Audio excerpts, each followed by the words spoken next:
Welcome back, everyone, to another episode of The Wellness of Madness. I am your host, Lore. I am a behavior change specialist, a health coach, and a nutritionist. So on today's episode, we are going to be talking about the beautiful expression that is art and how this creative expression may foster healing and mental well-being. And who better to have on this show? The exceptionally talented artist, Jen Marshall. So let's bring Jen Marshall right in. Hi, Jen. How are you? Hi, Lore. Hi, Jen. How are you? Good. How are you doing today? For those who don't know you, Jen Marshall is a painter, a tattoo artist, and a photographer. So why don't you tell us a little bit more about everything that you do? Well, I actually am a painter and a photographer and a tattoo artist. I've been tattooing for oh God, I don't even know exactly how long, maybe 7 years-ish. I feel super blessed and hella lucky to be able to even have a job that I love like that. And I've been drawing forever, painting for, I don't know, the last 8 years probably. Oh. And then I've been taking pictures since like high school. So when you say you've been painting for about 8 years, so it didn't start when you were a little kid, it started as an adult. Did it start as a teenager?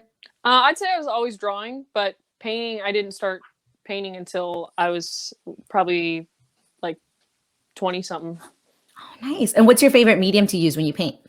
Oil. Oil. That's not an easy medium. Why oil? For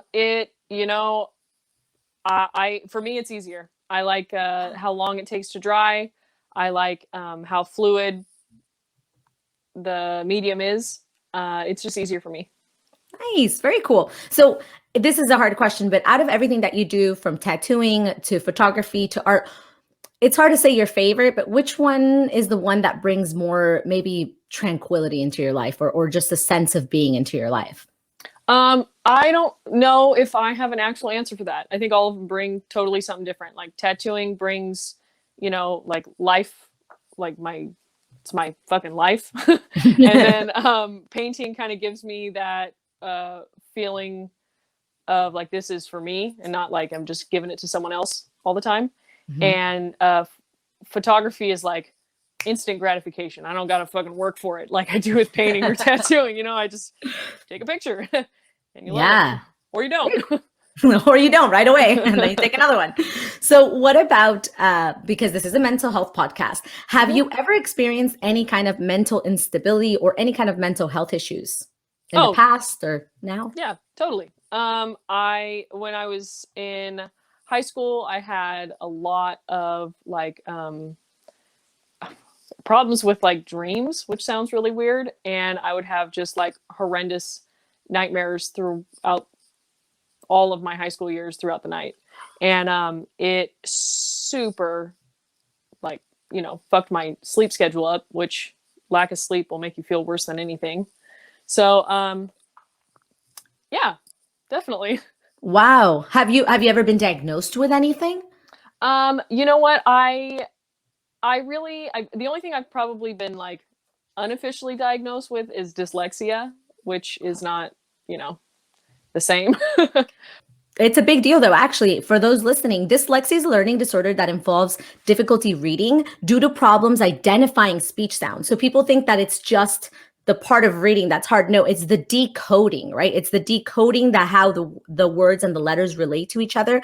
It's also called reading disability, and it affects the areas of the brain that process language. And it's a staggering 43.5 million of children and adults that have dyslexia. So it is a really big deal. Was that challenging through school? How did you notice it? How did that come about?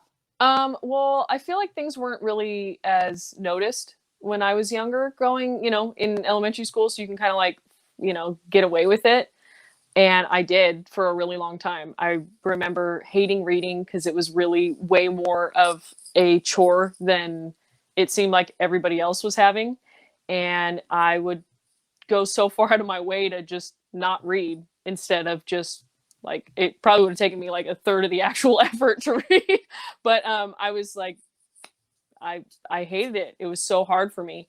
And then once I was in college, one of my teachers pulled me aside. We had like some, I don't know, some class assignment, and she had pulled me aside and she said that she could tell by the way I wrote that I was dyslexic. And she was the first person who ever mentioned it to me. And it made a lot of sense. And it would have been nice as like a kid to have that, like, you know, to know that, because what a Yeah. difference. Kind of support and therapy, right? And for those that don't know, it is a learning disability. So it makes it difficult to read, write, and spell, no matter how hard the person tries or how intelligent he or she is. So it has nothing to do with intelligence. This is a learning disability. So how did that affect you as an adult? And did it affect you at all? Does it affect you when you tattoo? I was always curious about, like, what if you're tattooing like sentences or something like that? Is it ever hard? Totally. Yeah. And I think that like a fair amount of tattoo artists also, I don't know if they necessarily struggle with straight up dyslexia, but like, you know, if you're tattooing a sentence, you you're like drawing it. So it's easy to like, you make them check. You make the client check the name It's right. first. It's there. They have to check all of the lettering first before you put it on them. Wow. Has it affected you in any other way? Has it ever caused you anxiety? Has it ever gotten out of control, or have you been really good about managing it?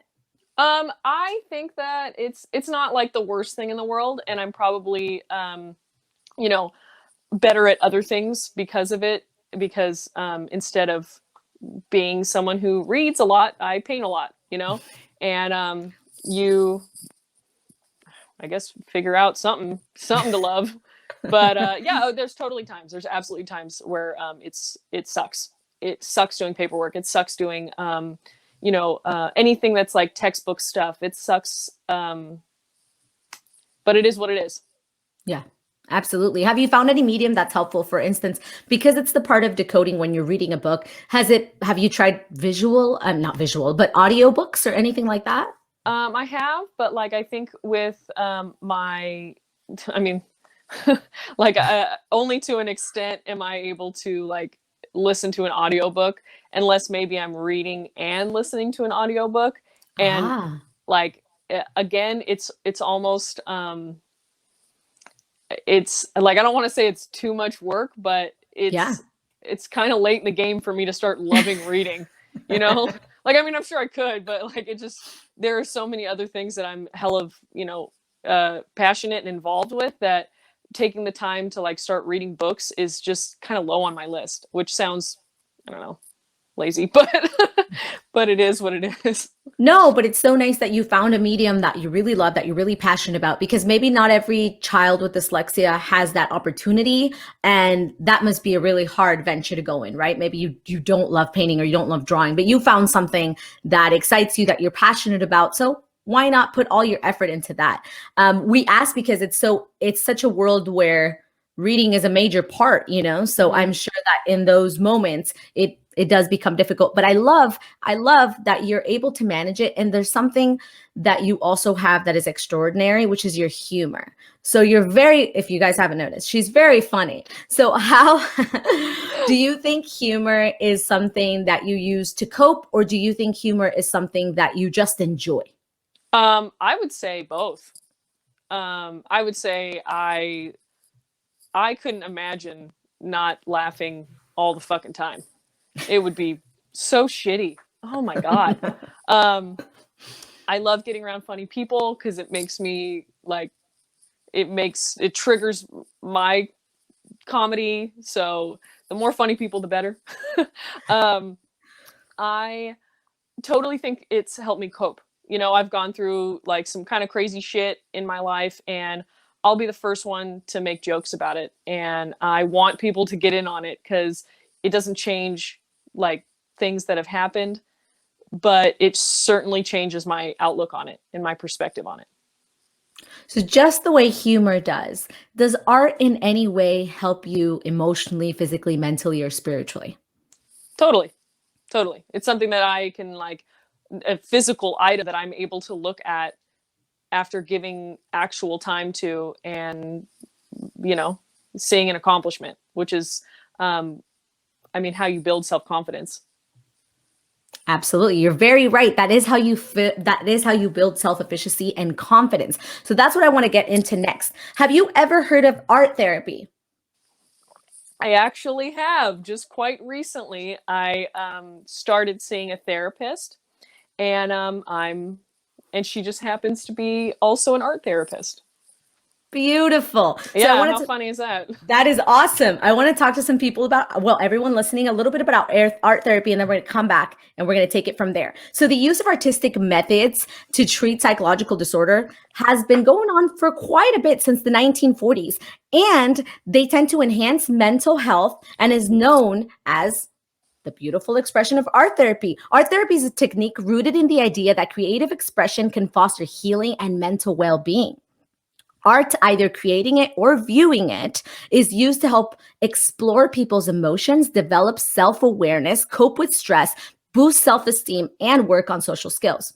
It may be surprising to learn that art can be an effective tool in mental health treatment. What could art possibly do with psychotherapy? Well, much more than you think. As an expressive medium, art can be used to help clients communicate, overcome stress, and explore different aspects of their own personality.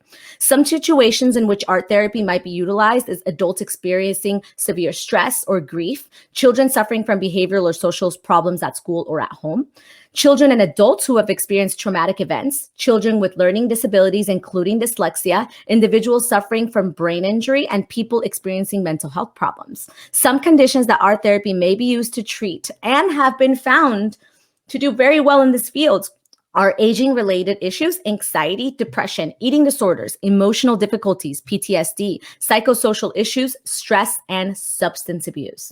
Although there are limitations to art therapy, like anything else, there has been over 60 studies done since 1940s, which have proven very favorable towards the combination of art therapy and other therapies, including cognitive behavioral therapy and group therapy. And for more information, guys, I'd like you guys to check out the American Art Therapy Association, or the AATA, which you can find on the screen if you're watching the podcast. If not, go over to arttherapy.org, or you can find them on Instagram at arttherapy.org. It is a fantastic organization. It's so interesting to know about art therapy. So, Jen, you said that you're actually seeing a therapist, and she happens to be an art therapist. What do you think about art therapy? Does it click? Does it make sense? Like, oh, yes, absolutely. This can totally help people. Um, yeah, actually, I mean, it's early stages, so we'll see. But I feel like like especially because you're not doing like usually I'm doing portraits or something like that, something more precise when I'm painting. And so far it's more like abstract, just let your mind go kind of thing. Mhm. And like there's no stress to that. Like you don't have to get it exact. There's no like, you're just going and flowing. And um that's, I mean, it feels good, it's Mhm. easy. So, With that, since you said, there's no stress and you're actually just trying to let go and see what comes out of it, may mhm. I ask, when or have you had one of the hardest, let me rephrase that. Let me go again. When has been the hardest time of your life so far? And how has art helped, if it has in any way? um, so I would say that there's been quite a few, things that have happened that just having to be able to paint and get my mind off of things has completely helped. And I lost my mom. I've lost both my parents, and I've been lucky enough to not. And I mean, COVID, COVID happened, and like I mean, I don't even know what everybody else did. Like I was so lucky to have painting and drawing, and it be something that I really love, and it was like a good thing that came out of this COVID experience. And yeah. Speaking about COVID, you are a very social person. So, how has this pandemic affected you there? And although you've had painting, which is great, right? On one side, you have all this time to Yeah. paint, but on the other side, you are such a social person. It sucks ass. Are you kidding me? I love having people over at my house. Any excuse to have people over or go somewhere with a bunch of people. Master of ceremony. I love it. I love having a movie night or dinners or parties. I like any excuse to have a fucking party, and I'm about it. And yeah, it's been terrible. And yeah, it sucks. It just sucks. I don't know what else to say. Have you used it in any positive manner? Have you maybe been able to accomplish more paintings during COVID time? Have you? Yeah. I was able to do that. I recently, having extra time. Well, there was quite a few things that I was able to do. One of them recently, my friend is going through a really hard time, and I've had more time to help out and create a new way of doing a raffle to raise some money for her. Because I actually want to talk about that because you are quite a philanthropist. I've known Jen for some years now, and she is constantly trying to help people one way or another. She's finding ways to help people. She loves people. She's going to be there 110% for everybody she meets. She's quite an empathetic person. And your current endeavor is to help someone who is an amazing woman. Why don't you tell us a little bit more about this endeavor? So my friend Kim is fucking awesome, and she's a mother of 2, and her youngest daughter has autism, and she's totally awesome too. And this my friend has been drugged through the fucking mud, man. She just recently had, this last year, she's got a double mastectomy, and she, in addition to that, just like she can't catch a break. She's had like over 8,000 shots since October of steroids because she's having buildup of scar tissue, and it's incredibly painful, and it tears, and she needs a surgery to get it taken out. She also has a portion of her stomach that creates these deposits, and they can become cancerous, and the surgery would also take that part of her stomach out and realign her abdomen wall back to her stomach lining. Sounds like a pretty necessary surgery. She's in hella pain all the time because of it. She's steroids are not healthy for you to take, especially that much. It's insane. Imagine how many shots. If we're scared of one shot, one shot a week, one shot a month. Imagine almost 8,000. Like that's. Oh yeah, this isn't crazy. Through an IV. She's getting 8. Oh. She's had over 8. I think it's like 9,000 now. It's crazy. It's crazy. But she has this. She has technically amazing insurance, but they won't pay for this surgery, and they'll pay for a portion of it unless she wants to get she wants to get boobs. Oh my goodness. Which she doesn't want. That's crazy. Why? Like, she just wants to live. She's like, fuck having boobs. I just want to have my life. So that's really what I'm focusing on right now. So you guys can suck it. That is so stupid. Yeah. So it's a $10,000 surgery. I think the surgery's more, but she has to pay $10,000. $10,000 out of pocket. Okay. Yeah. And it's just fucked. It's totally fucked. So, and this woman is phenomenal. Her zest for life is unreal because let's face it, going through so much, it takes just a toll on your mental health, not only your physical health, going through all the surgeries and going through everything, but your mental health, your emotional health, your family. There's so many parts to this. And the fact that she copes with humor, that she's just an amazing person, that she supports everybody it's just wonderful. It's definitely someone that when you meet, you want to support her any way possible. So what exactly are you doing to help out Kim?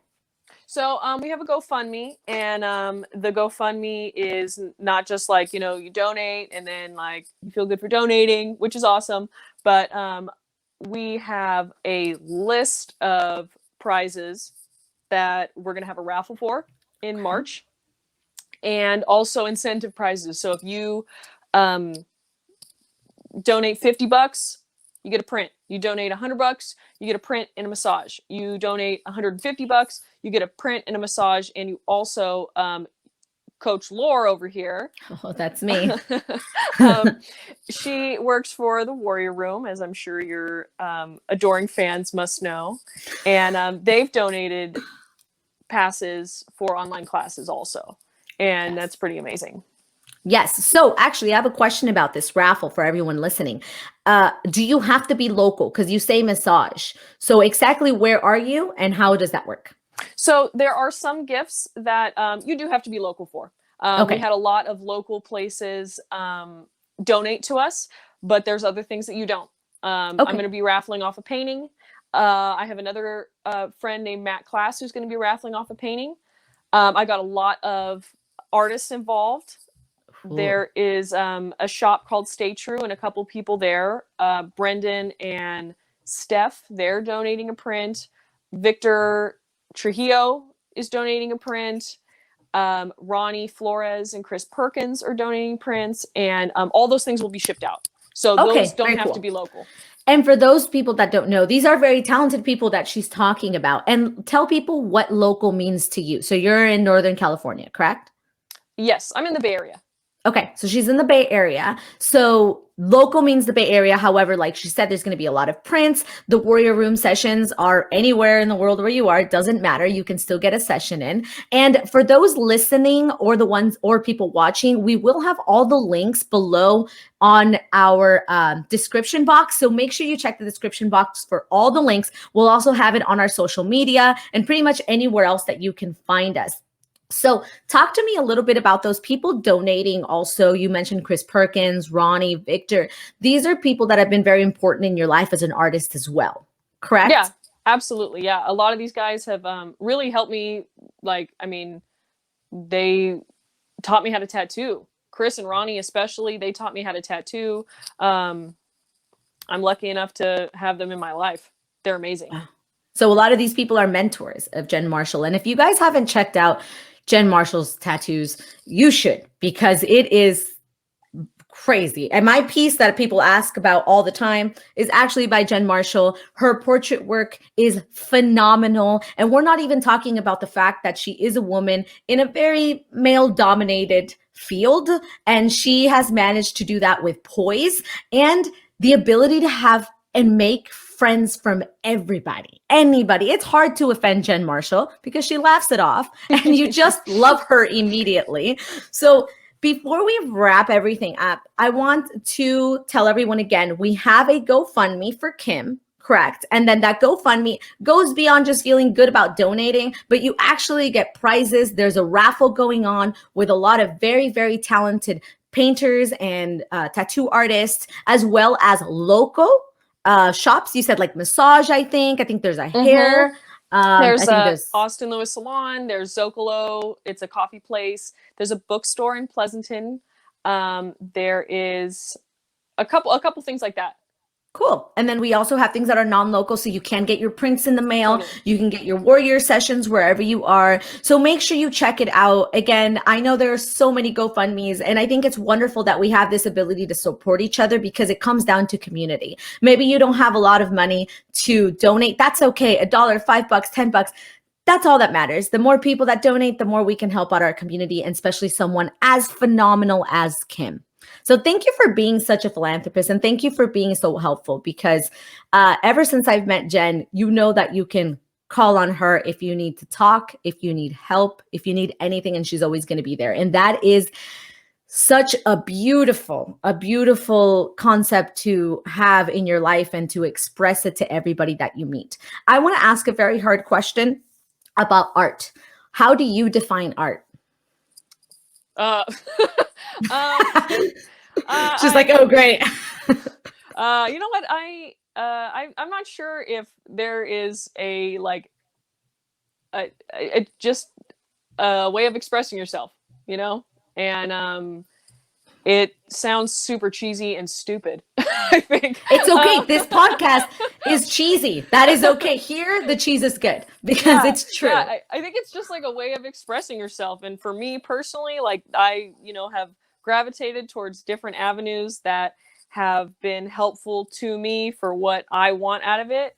And, you know, tattooing is one way. Painting is like a completely other aspect. Like I tattoo, you know, I usually tattoo in mostly black and gray, and I like to paint in color. Like I want it to be completely different.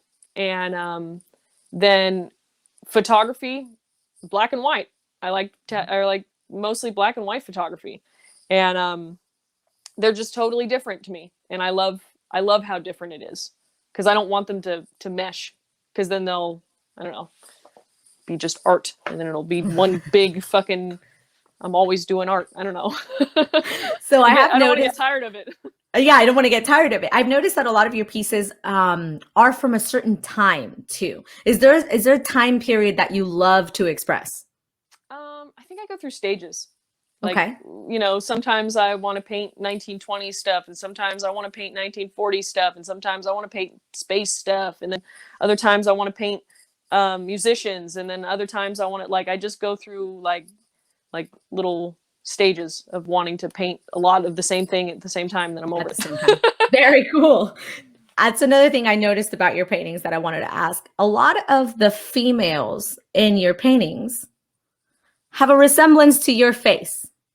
Can you talk to me a little bit about that? I want to know. I feel like that happens more than I expect, but every once in a while, it happens because I don't have a reference, and I kind of need a reference. You know your face. And I don't, like, I just kind of, I don't have anybody. Here we go. We're going to watch a couple. Okay, because I didn't know, talking about, you know, mental health, I was like, is it coming from just a beautiful part of narcissism where it's like, yes, I want my face everywhere? Or is it coming from, like you said, you know your face? Like Frida Kahlo, you know, we have one right here. She liked to paint herself, maybe to express her own pain through it, but maybe it's as simple as a reference. I think I just need a fucking reference sometimes. Genius. I need to make sure the fucking eyes aren't too far apart. I need to make sure, you know, it's not all that, you know. I hope that luckily your face is so aesthetically pleasing and in the right place. That's true, yeah. I'm glad you brought that up. I didn't want to have to be the one to bring that up, you know. It's all in the right place. It would have looked narcissistic, you know, not a good look. Not a good look. Well, that is awesome. Well, Jen, please tell us where we can find you. Where can we find you for your tattoos? Where can we find your photography? Where can you find your art? And is there anyone else you want us to check out? I want you to check out everyone who I mentioned. They're all fucking awesome people, especially all the artists that I mentioned. If you have a chance, get a tattoo from any of those people. You will not be disappointed. They're so fucking great.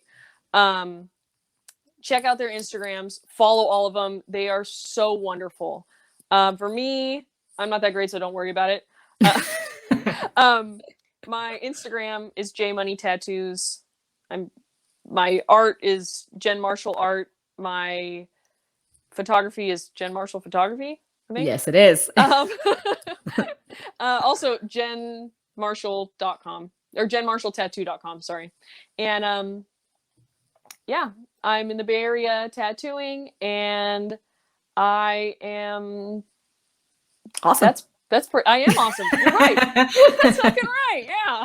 And you guys should check everyone that she mentioned. These are really just great dudes that are extremely talented. Again, we will have their links and their IG handles below, so make sure to check the description box. I just want to thank Jen Marshall. And I also want to say, if there's anyone out there listening or watching, and especially maybe any kids that are also suffering from anxiety or dyslexia and love to draw and love to paint, keep at it. Don't let anybody in the world tell you that you cannot live from it, that you cannot create your own business, because there might be millions of artists out there, but there's only one of you. Don't ever let anyone get in the way of your dreams. And remember that art is much more than just something you express yourself with. It's something that is alive. It's something that makes the world beautiful. And any artist that is listening out there, thank you for doing what you do, because you bring color to life. You bring color when sometimes darkness takes over. You guys are so important to our society. Thank you everybody for listening. And thank you, Jen Marshall, for joining us today. You are such a phenomenal human being. I cannot wait to see where the world takes you and where you go. I'm excited to be watching the story. Check out Jen Marshall's merch too. This is officially my favorite mug, my Jen Marshall tattoo mug. Thank you guys. Thank you, Jen. Anything else that you want to add? Yeah, like that was a little bit better of a description of art than mine. So maybe we could just lead with that one. That was ridiculous. What the fuck? I'm like, duh, I don't know, art, like you see it or something. Fuck, man. Oh my God. I see you. I'm just trying to up you. Yeah. Okay. All right. No. That's cool. I get it. I can't draw as cool as you, okay? But I could say things.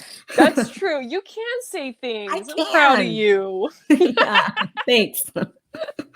All right. Anything else you want to add, Miss Jen? No, I'm good. I love you.